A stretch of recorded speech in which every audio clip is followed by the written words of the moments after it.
Hi guys, it's me Faye here at Faye Dusk, and I am doing another video for my Back to Basics series.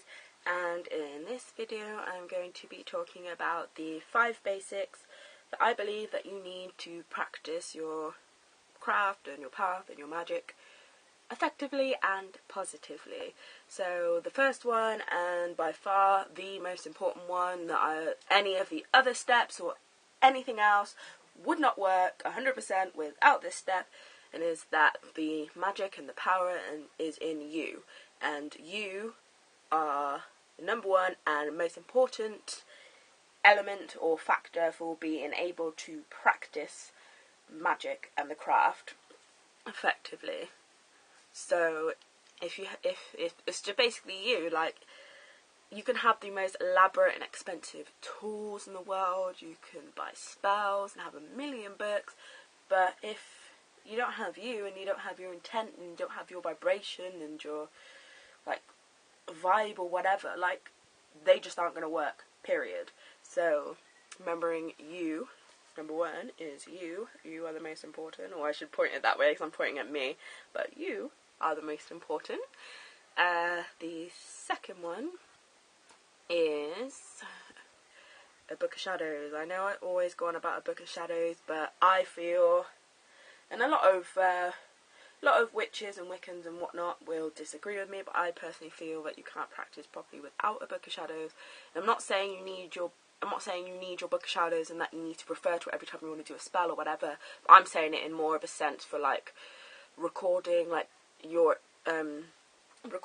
your experiences, like, with spells and rituals that you cast, and just your thoughts and feelings, like, every day, and doing, like, things in your craft and all that sort of thing.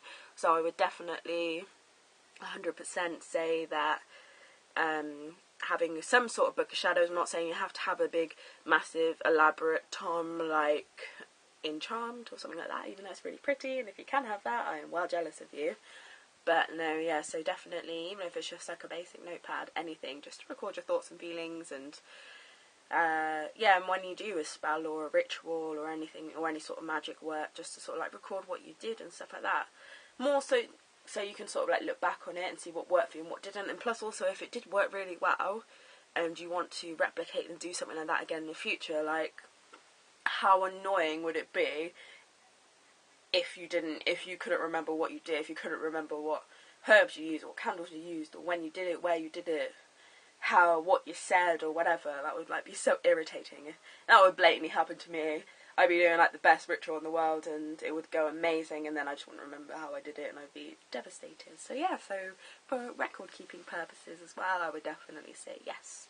So the third one is, I'd say, tools, but I don't want it to mean that you can't practice without tools, because I'm definitely one who believes you can practice without tools. But what I mean is sort of having, like, just having, like, I mean very, very basic, like, I don't know, having, like, sort of, like, a couple of candles, and, like, I don't know, if you're called to, like, a certain type of wand, or you make a wand, like a wand, or, like, some incense, or maybe, like, I have a lot of like, fairy figurines or trinkets or whatever, and if you go back through my videos, my very first video where I show my altar, you'll be able to see what I mean. But yeah, so I have those, just because I really like them and I feel really connected and stuff. So just basically anything, like, tools wise, that helps you on your path, helps you to, like, focus and feel connected, is basically what I mean.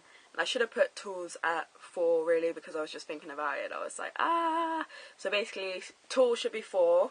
So for number 4, which really should be number 3, I'd say, is altar, some sort of, like, altar setup. And obviously I don't mean, for whatever reason, you may not be able to have, or you may not want to have, like, a permanent altar setup base, but something that when you want to practice magic, or cast a circle, or just, I don't know, read some witchy books, or write in your Book of Shadows, or meditate, or just sit and be, like, something that you can sort of, like, I don't know, get out, like, maybe just an altar cloth. You might, like I said, have a couple of candles that you want to light, and a couple of, like, little trinkets, and a couple of crystals that you really like, and some salt or something to sort of represent the elements and all that sort of stuff.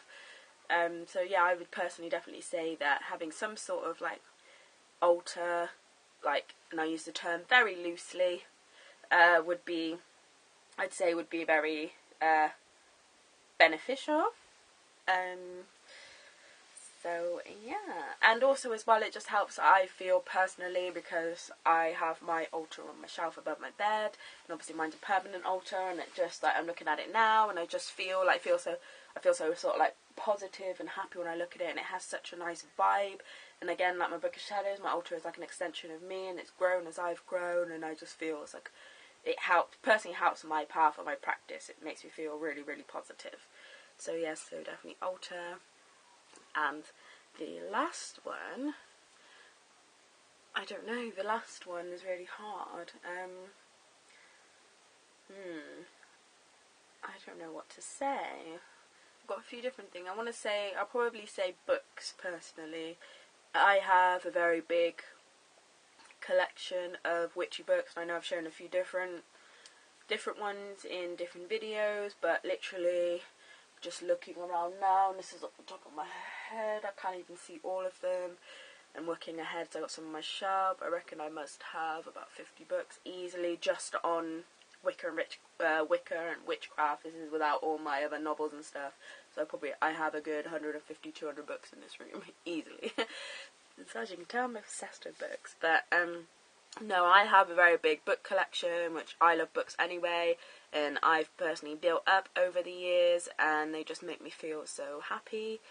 And as well, it's something that I refer back to my books all the time. I reread them, and I use different bits and sections of them in my craft that really call to me. And all the books I have are by authors that I really respect and admire, and that, like, I really sort of like feel their energy and sort of feel connection, like, to them. And yeah, so I definitely say books will be my 5th one. But if you had to narrow it down to 5, like, if I had to carry on, like, I could go on for ages. But I hope you enjoyed this video, and comment below, because I'd love to know what you think your personal, like, 5 must-haves are to practice.